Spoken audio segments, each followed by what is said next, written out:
By 1942, troops deployed across North Africa, the Pacific Islands, and rural Eastern Europe faced one common, formidable enemy: contaminated water. Commanders quickly learned that rampant thirst and waterborne illnesses could incapacitate a unit faster than combat wounds. Dysentery, typhoid, and cholera outbreaks were not just statistics, they were daily, terrifying threats. Military supply lines were often stretched thin or cut off, and commercially produced water purification tablets were frequently scarce or spoiled by heat. Out of sheer necessity, soldiers resorted to a field method known simply as sand filtration and boiling with charcoal, a clever, practical adaptation of basic chemistry and physics that used nothing more than sand, gravel, and charred wood. It certainly wasn't glamorous, but it worked, and it saved countless lives, from the scorching sands of the Sahara to the dense, disease-ridden jungles of Burma. Here's exactly what those resourceful soldiers did. The process began with preliminary filtration. Troops would dig a small pit a foot or so deep near a water source, but never directly in it. They would wait for the groundwater to slowly seep through the surrounding earth and soil into the pit.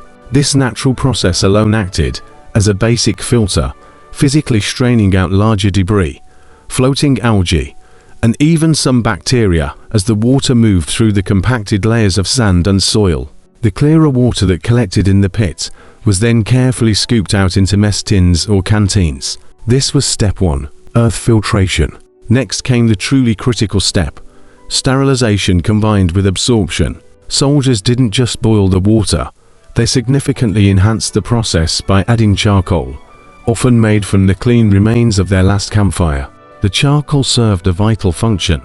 It acted as a natural absorbent, trapping and binding to toxins, foul odors, and chemical residues that boiling alone couldn't eliminate. When combined with the heat of boiling, which effectively killed pathogens like bacteria and viruses, this two-step method produced surprisingly clean, remarkably palatable, and drinkable water, even from sources that initially looked like nothing more than muddy runoff. This combination of earth filtration, charcoal absorption, and heat sterilization wasn't just a lucky improvisation. It was the foundation of what we now widely know as activated carbon filtration, a technique still used in sophisticated modern water filters today. The wartime experience of necessity is now firmly supported by decades of environmental science. Modern chemistry confirms the instinctual wisdom of those soldiers. Charcoal, especially when activated by the intense heat of a fire, possesses a vast, porous surface area that can physically capture and hold an astonishing range of contaminants. It effectively pulls in organic matter, heavy metals, and even certain chemical residues.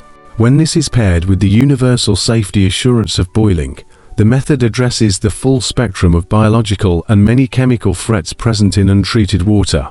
Unlike chemical tablets, this method doesn't leave behind a harsh, unpalatable chemical taste. Unlike solar stills, it doesn't require hours to produce a usable amount of water. And unlike complex commercial filters, it requires absolutely no replacement cartridges or specialized gear, just soil, sand, heat, and burned wood. That is why, even in the high-tech 21st century, this World War II era technique remains one of the most practical and sustainable survival skills you can learn. In disaster zones, remote camps, or while simply relying on your own resources, the same logic holds true. Filter first, absorb second, sterilize last.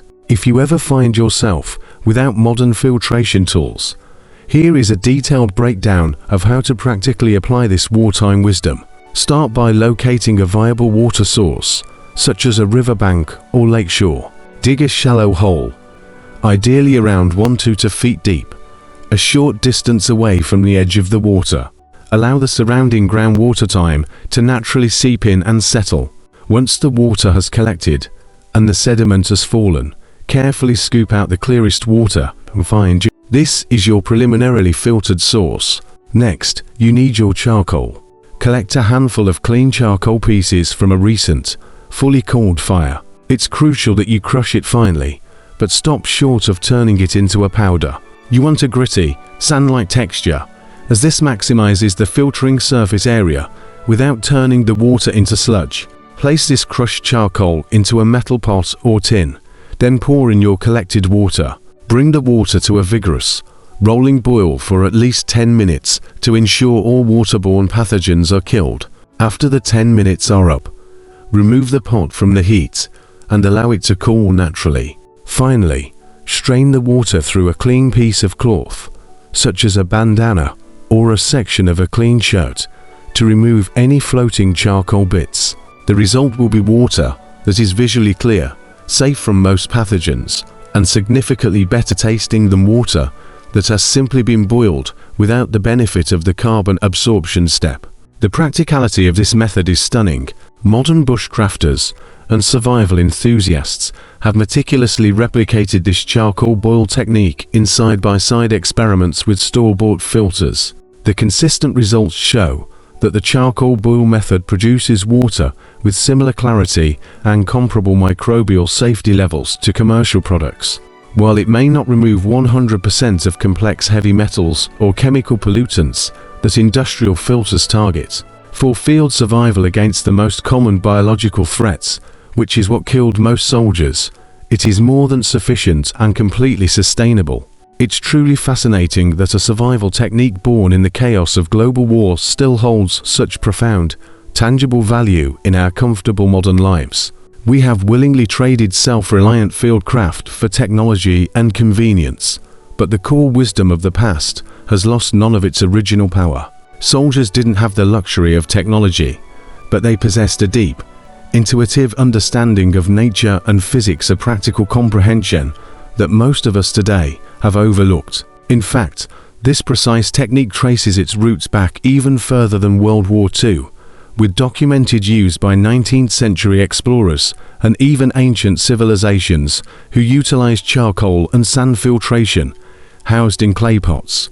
World War II simply brought it back to the forefront, refined and proven by the intense necessity and unforgiving experience of combat. Every single sip of clean water they managed to produce was a profound lesson in resilience, adaptation, and sheer ingenuity. For those who are passionate about living history, practical preparedness, or truly self-reliant living, reviving this method isn't merely about nostalgia. It is about equipping yourself with the core ability to secure a fundamental resource: water in a grid-down scenario, a remote wilderness trek, or any unforeseen emergency. Knowing how to reliably create potable water without relying on modern tools is an absolute game changer. I encourage you to try building your own small filtration pit in your backyard or during your next camping trip. Experiment with different soil types, or even create a layered charcoal and sand bottle filter to observe firsthand how clarity improves with each stage of the process. You will quickly realize that this is not just a relic of the past. It is a living skill, every bit as relevant and powerful now as it was 80 years ago when the world was at war.